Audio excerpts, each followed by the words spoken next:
Prayagraj shootout के बाद अतीक के गुर्गों पर ताबड़तोड़ कार्रवाई हो रही है। प्रयागराज में जहां शूटर मोहम्मद गुलाम के घर बुलडोजर चला, तो वहीं आगरा से भी तस्वीर सामने आई जहां पर छापेमारी हो रही थी। आगरा से 4 संदिग्ध हिरासत में लिए गए, यानी कि प्रयागराज टू आगरा शूटर्स पर एक्शन हो रहा है तगड़ा। देखिए ये रिपोर्ट, जिसके जरिए हम आपको दिखा रहे हैं कि अभी कहां पर पुलिस एक्शन में है।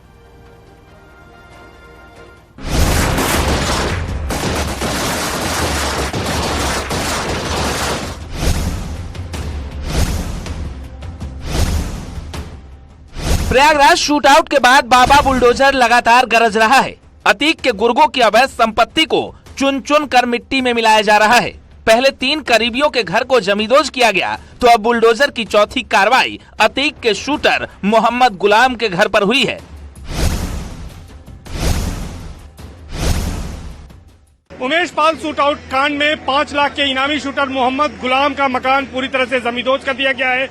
ये मकान पहले जमींदोज किया गया, लेकिन दूसरे हिस्से में यहाँ पर एक लॉज चलता था।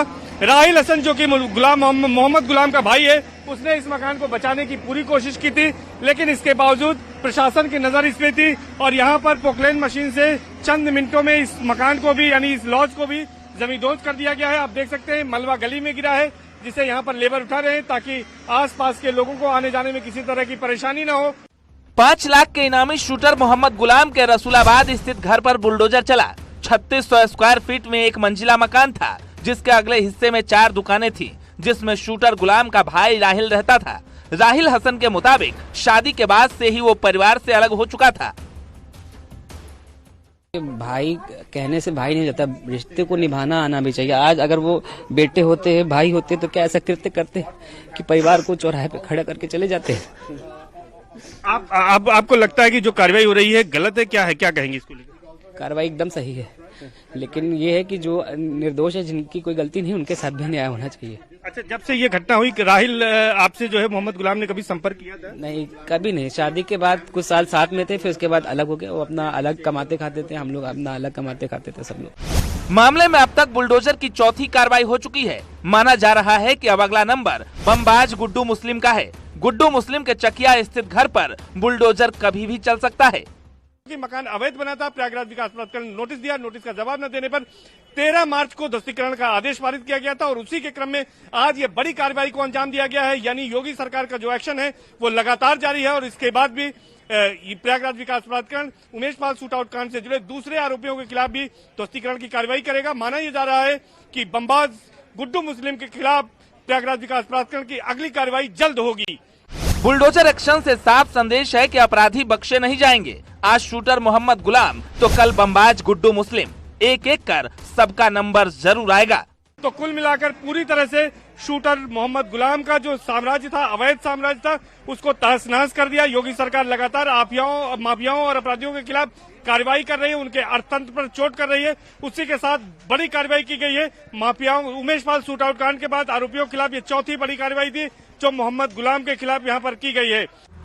लखनऊ एसटीएफ को जानकारी मिली थी कि अतीक का बेटा और 5 लाख का इनामी असद शूटर्स के साथ आगरा में कहीं छिपा हुआ है। आगरा लोकेशन की सूचना मिलने के बाद लखनऊ और प्रयागराज की एसटीएफ ने आगरा में डेरा डाल दिया। आगरा के फतेहपुर सीकरी से लेकर राजस्थान बॉर्डर तक लगातार एसटीएफ छापेमारी कर रही थी। सूचना मिली थी कि उमेश पाल हत्याकांड से जुड़े संदिग्ध कोरई टोल प्लाजा पार करेंगे। उसके बाद टोल की घेराबंदी कर दी गई और 4 संदिग्धों को उठा लिया गया। जब पुलिस को पता चला, एसटीएफ को जानकारी मिली कि 4 संदिग्ध लोग हैं जो उमेश पाल हत्याकांड से जुड़े हुए हैं, पुलिस ने कोहरी टोल प्लाजा पर घेराबंदी की। टोल के सभी रास्ते बंद कर दिए गए, सिर्फ एक रास्ता खोला गया जहां से ये संदिग्ध निकलेंगे। पुलिस ने उस रास्ते की घेराबंदी करते हुए उनकी गाड़ी को रोका और उसके बाद इन 4 संदिग्धों को उठाया है। हालांकि बताया ये जा रहा है ये 4 संदिग्ध उमेश पाल हत्याकांड से जुड़े हो सकते हैं।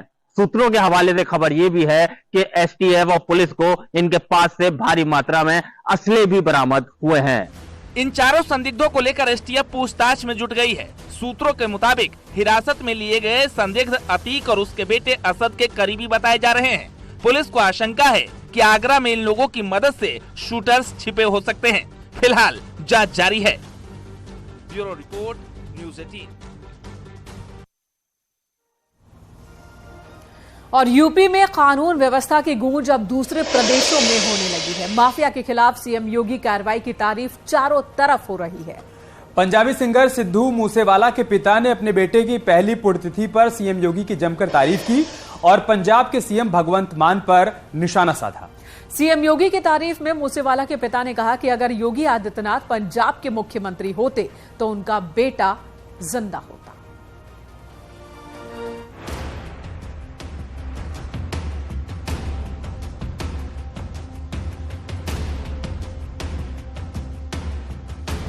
ਅਸੀਂ ਅੱਜ ਜੋਗੀ ਨੂੰ ਯਾਦ ਕਰਨ ਲੱਗ ਗਏ। ਮੈਂ ਗਾਰੰਟੀ ਕਰਦਾ ਲੋਕ ਸਭਾ ਦੇ ਇਲੈਕਸ਼ਨ ਹੋਣਗੇ, ਤੁਸੀਂ ਜੋਗ ਜੀ ਨਾਂ ਤੇ ਵੋਟਾਂ ਪਾਉਣ ਲਈ ਮਜਬੂਰ ਹੋ ਜਾਓਗੇ। पंजाब में योगी होते तो बच जाता बेटा।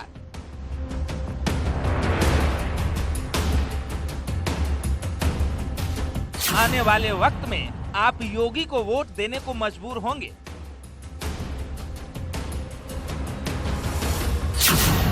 यूपी में माफिया का सफाया, पंजाब में क्या हो गया?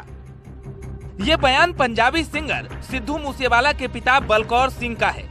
दिवंगत बेटे मूसेवाला की पहली बरसी पर बोलते हुए मूसेवाला के पिता ने सीएम योगी की जमकर तारीफ की।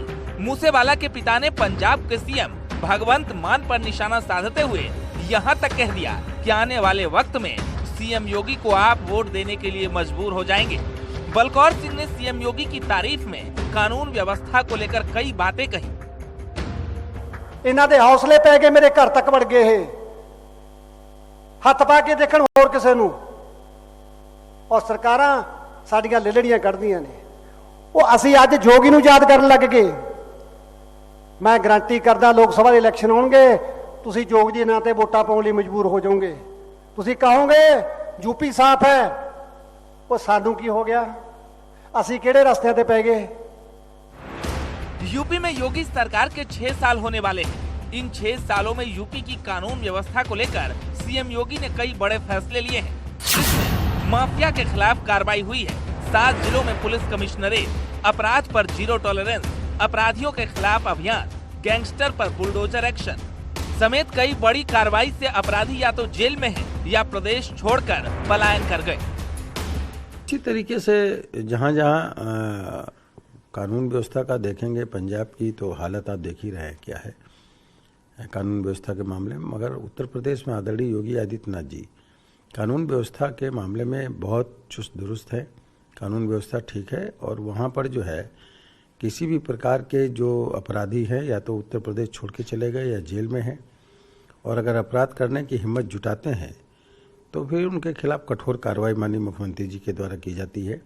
निश्चित तरीके से इसका जो इसकी गूंज जो है पूरे देश में है। योगी आदित्यनाथ जी की कानून व्यवस्था की पूरे देश में इसकी गूंज है और पूरे देश में अपराधियों में एक डर पैदा हुआ है और लोगों के अंदर एक विश्वास भी पैदा हुआ है। पंजाबी सिंगर मूसेवाला के पिता के बयान के बाद यूपी की लॉ एंड ऑर्डर पर चर्चा अब चारों तरफ होने लगी है, क्योंकि मूसेवाला के पिता बलकौर सिंह ने आम आदमी पार्टी की सरकार पर निशाना साधते हुए ये भी कहा कि पंजाब में गैंगस्टर चरम पर है। वहीं यूपी में योगी ने गैंग वॉर का नामो निशान मिटा दिया है। मूसेवाला के पिता के बयान पर डिप्टी सीएम ब्रजेश पाठक ने भी यूपी की कानून व्यवस्था दुरुस्त होने का दावा किया। सभी राज्यों के जो पीड़ित लोग हैं उनका मानना है कि उत्तर प्रदेश राज्य की कानून व्यवस्था नंबर 1 पर है और मूसेवाले के पिताजी ने एकदम सही कहा है। हम कानून का राज और मजबूत कर रहे हैं, अपराध पर जीरो टॉलरेंस की नीति के तहत काम कर रहे हैं और मजबूती करेंगे। किसी भी व्यक्ति को कानून तोड़ने का हक और अधिकार प्रदेश में नहीं है। दरअसल 28 साल के पंजाबी सिंगर मूसेवाला की पिछले साल 29 मार्च को मानसा जिले में गोली मारकर हत्या कर दी गई थी, जिसके बाद सिद्धू मूसेवाला के पिता बेटे की हत्या की जांच सीबीआई से कराने की मांग कर रहे हैं। Bureau report, news 18।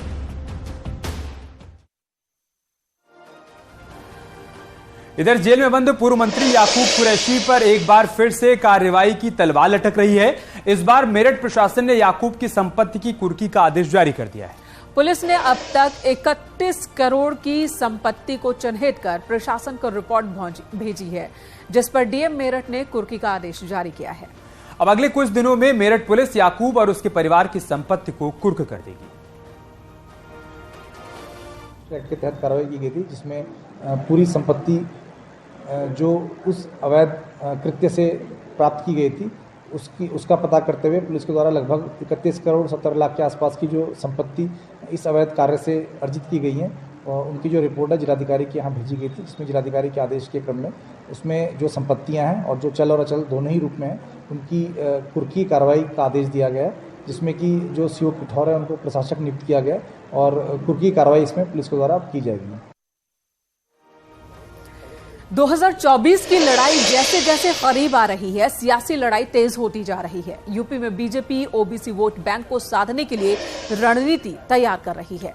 दूसरी ओर अखिलेश तीसरे मोर्चे के लिए ममता से हाथ मिला चुके हैं। इस बीच डिप्टी सीएम केशव प्रसाद मौर्य ने अखिलेश यादव पर बड़ा हमला बोला है। केशव मौर्य ने कहा कि यादव राष्ट्रवादी हैं और वो 2024 के चुनाव में अखिलेश के साथ नहीं जाएंगे। साथ ही बीजेपी ने ये भी कहा कि 2024 में समाजवादी पार्टी का यूपी में खाता भी नहीं खुलेगा।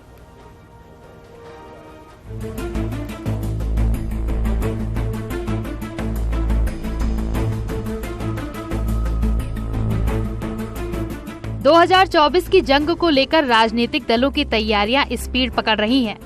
डिप्टी सीएम केशव प्रसाद मौर्य ने बड़ा बयान देते हुए कहा कि यदुवंशी राष्ट्रवादी हैं।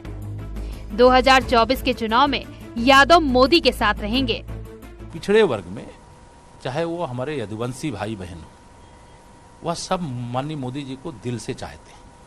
वो चाहते हैं कि मोदी जी के नेतृत्व में हमारा देश आगे बढ़ रहा है, देश की सीमाएं सुरक्षित हैं, तुष्टीकरण की राजनीति समाप्त हो गई है, भ्रष्टाचार पे लगाम लगाने का काम हुआ है और वह यह भी जानते हैं कि समाजवादी पार्टी का कोई भविष्य नहीं है राष्ट्रीय राजनीति में। ऐसे लोगों के बीच में रहा हूँ, बहुत सारे मेरे ऐसे मित्र भी हैं जो व्यक्तिगत तौर से मिलने में स्वीकार करते हैं कि भाई जब प्रदेश का चुनाव आता है तो हम लोग जातिवाद की ओर जाते हैं, इस बात को हम स्वीकार करते हैं, लेकिन जब देश का चुनाव आता है तो हम जातिवाद नहीं करेंगे, हम राष्ट्रवाद करेंगे और हम हिंदुत्व के रास्ते पर चलेंगे, हम विकास के रास्ते पर चलेंगे, हम भ्रष्टाचार मुक्त भारत बनाने के रास्ते पर चलेंगे, आत्मनिर्भर भारत बनाने के रास्ते पर चलेंगे। बीजेपी मिशन 80 के तहत यूपी में ओबीसी वोट बैंक में सेंधमारी की रणनीति बना रही है। रविवार को डिप्टी सीएम केशव प्रसाद मौर्य के नेतृत्व में बीजेपी ओबीसी मोर्चे की बैठक हुई, जिसमें ओबीसी को बीजेपी के पाले में लाने पर मंथन हुआ। दूसरी ओर समाजवादी पार्टी ने गैर कांग्रेसी तीसरे मोर्चे की कवायद को लेकर पश्चिम बंगाल से राष्ट्रीय अधिवेशन किया। अधिवेशन के बीच अखिलेश के मंदिर जाने पर बीजेपी ने हल्ला बोल दिया। जब सत्ता में थे तो रोज अवतार की पार्टियां, राम भक्तों पर गोलियां, शिव भक्तों पर लाठियां और जो भी हिंदू त्योहार हों उनमें व्यवधान डालना और उनको परेशान करना और जो दंगे करें उनका संरक्षण करना, अपराधियों की मदद करना, यह उनका चरित्र रहा है। लेकिन 2014 में जब लोकसभा चुनाव हार गई समाजवादी पार्टी, 13 में भी थे वो मुख्यमंत्री, लेकिन कुंभ का मेला था उस समय डुबकी लगाने नहीं गए, लेकिन 14 का चुनाव हारने के बाद उन्हें मंदिर भी याद आने लगा।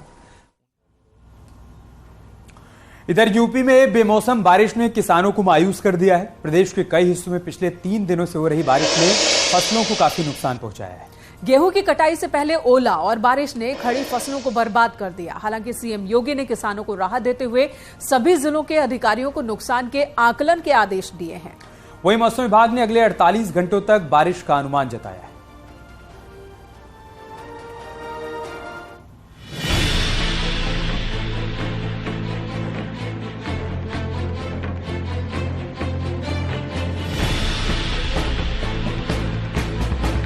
बेमौसम बारिश ने प्रदेश के कई जिलों में किसानों की परेशानी बढ़ा दी है।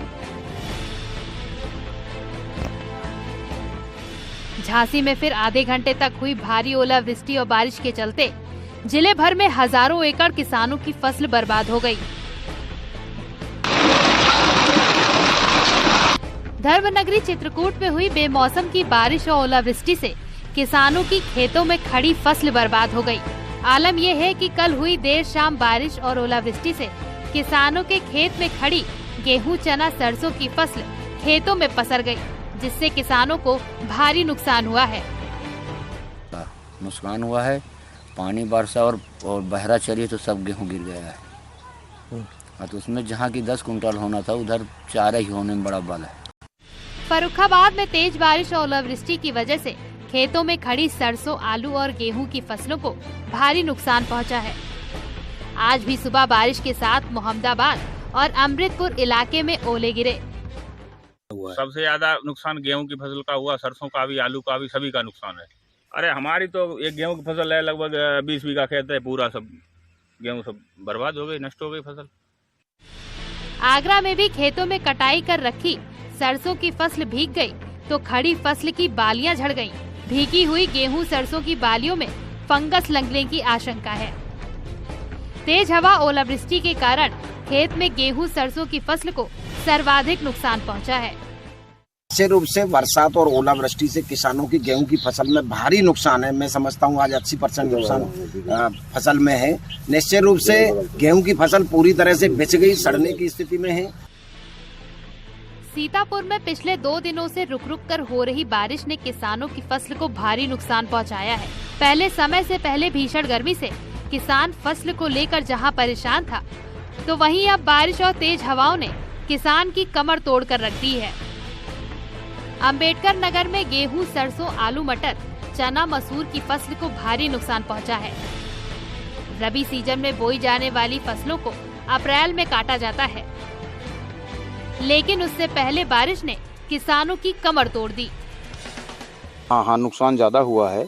जैसे गेहूं का नुकसान हुआ है, चने का नुकसान हुआ है। जो फसल कट गई, जैसे सरसों है, तो सरसों हमारी ही कटी हुई है, इसको जब हम उठाएंगे तो ज्यादातर इसी खेती में रह जाएगा, तो उसका नुकसान हुआ है। आलू का नुकसान हुआ है। सिद्धार्थनगर में इस बारिश ने सबसे ज्यादा गेहूं की फसल को बर्बाद किया है। साथ ही दलहन और तिलहन की फसल का भारी नुकसान हुआ है। अब किसानों के सामने काफी विकट स्थिति आ गई है। देखल ले गेहूँ एकदम लोट के पास है, पानी बहुत तेज बरसल है। अगले साल धान के सीजन में बारिश से चली गई और यह सीजन में गेहूँ चली गई। अब बताओ लड़के पढ़के का करी है। सोनभद्र जिले के रॉबर्टगंज तहसील क्षेत्र में अमरोक तेंदुलपार के कई गांवों में बेमौसम बरसात और ओलावृष्टि के कारण किसानों के खेत में खड़ी फसल खराब हो गई है। प्रदेश सरकार ने असमय हुई बारिश से किसानों के बर्बाद हुए फसल का आकलन कर मुआवजा तय करने के आदेश सभी जिले के डीएम को दिए हैं। देखिए, जिस तरह से जनपद में अतिवृष्टि और ओलावृष्टि हुई है, तो हम लोग बभनौली कला के मोहकर गांव में हैं और यहाँ पे फसलों को काफ़ी नुकसान है। खासतौर से सरसों की जो पकी फसल खड़ी थी वो पूरी लगभग झड़ गई है, और गेहूं की फसल और बाकी जो सब्जी और बाकी फसलों में उसमें भी काफ़ी नुकसान है। तो उस चीज़ का इंस्पेक्शन एसडीएम साहब और कृषि विभाग के अधिकारी डीडी एग्रीकल्चर के साथ में इंस्पेक्शन किया गया। गाँव के लोग भी उपस्थित हैं, कुछ लोगों के खेतों में भी हम लोग जाके देखा है, और इस चीज़ का पूरी तरह से आकलन करने के लिए जो पूरी बेल्ट है जिसमें ओलावृष्टि हुई है, अतिवृष्टि हुई है, और तहसील के बाकी क्षेत्रों में, तो पूरी टीम को निर्देशित कर दिया है। गोरखपुर में बारिश के कारण गेहूं की पकी हुई फसलों को काला पड़ने का डर सताने लगा है। पिछले 2 दिन से हो रही बारिश ने गोरखपुर के किसानों की चिंता बढ़ा दी है। अगर कानपुर मंडल की बात करें तो यहाँ भी बारिश ने कानपुर देहात के किसानों के लिए मुसीबत खड़ी कर दी है। पिछले 2 दिन से लगातार हो रही बारिश से तापमान में गिरावट आई है, तो वहीं अब अगले 48 घंटे तक और बारिश होने की चेतावनी मौसम विभाग ने जारी कर दी है। कानपुर मंडल सहित पूरे कानपुर में अगले 48 घंटे में थंडर स्टॉर्म और तेज हवाओं के साथ प्री मानसूनी गतिविधियां अभी बनी रहेंगी, और इसके बाद फिर 22 तारीख की सुबह 5 डिग्री टेम्परेचर गिरने की भी संभावना है। और जब इस तरह से मिनिमम और मैक्सिमम टेम्परेचर में काफ़ी वेरिएशन होता है, तो ह्यूमन हेल्थ और क्रॉप दोनों के लिए नुकसानदायक साबित हो सकता है। बहरहाल किसानों के नुकसान पर सरकार ने मदद का हाथ बढ़ाया है, और प्रदेश में हुई फसलों के नुकसान पर सभी जिलों के डीएम को आकलन के आदेश जारी किए हैं। Bureau report, news 18। और अगली खबर बुलंदशहर से, जहां एक मजदूर को इनकम टैक्स विभाग ने 8 करोड़ रुपए का नोटिस थमाया है। थाना गुलावटी इलाके के रहने वाले मजदूर के साथ ये हुआ है। उसका नाम अंकुर है, और अंकुर कुमार के मुताबिक 5 साल पहले नौकरी के लिए अपने जानकार को उसने पैन कार्ड और आधार कार्ड समेत तमाम शैक्षिक योग्यता से संबंधित दस्तावेज दिए थे, लेकिन अब 5 साल बाद इनकम टैक्स विभाग ने नोटिस पकड़ा दिया है। मजदूर को 8 करोड़ रुपए की बकाया राशि का नोटिस दिया गया है।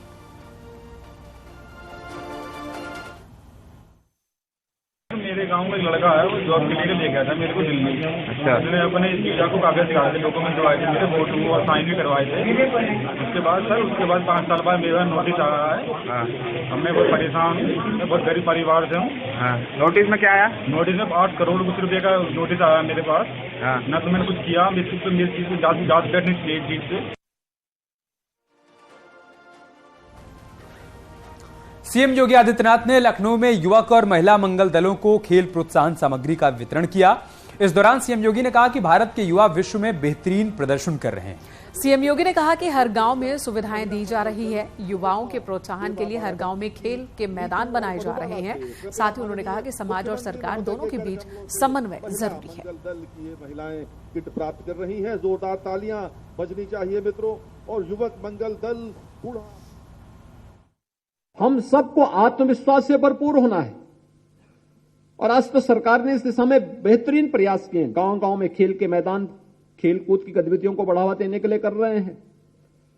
ब्लॉक स्तर पर मिनी स्टेडियम बनाने और हर जनपद में स्टेडियम का निर्माण हो, इस दिशा में भी सरकार ने प्रयास प्रारंभ किए हैं। अच्छे कोचेज रखे जा रहे हैं। अंतर्राष्ट्रीय खिलाड़ियों को आज खेलकूद के लिए कोचेज के रूप में उन्हें 1.5 लाख रुपए मासिक उपलब्ध करवाने की कार्रवाई के साथ उन्हें जोड़ने की कार्रवाई भी की जा रही है। अनेक कार्यक्रम चल रहे हैं और मुझे प्रसन्नता है कि युवा कल्याण विभाग ने पिछले 5-6 वर्षों के अंदर एक नई स्पीड, अच्छी स्पीड पकड़ी है। ये जो स्पोर्ट्स किट आपको उपलब्ध कराई जा रहे हैं, रखने के लिए नहीं, अपने गांव में खेलकूद की गतिविधियों का एक आधार बनाइए। ग्राम पंचायत के साथ मिलकर खेल का मैदान बनाने के लिए उनको बाध्य करिए। खाली जमीन नहीं है तो कहीं जमीन को गांव के लोग थोड़ा थोड़ा इकट्ठा करके जिला प्रशासन के साथ मिलकर के उसको खेल के मैदान के रूप में आरक्षित करिए।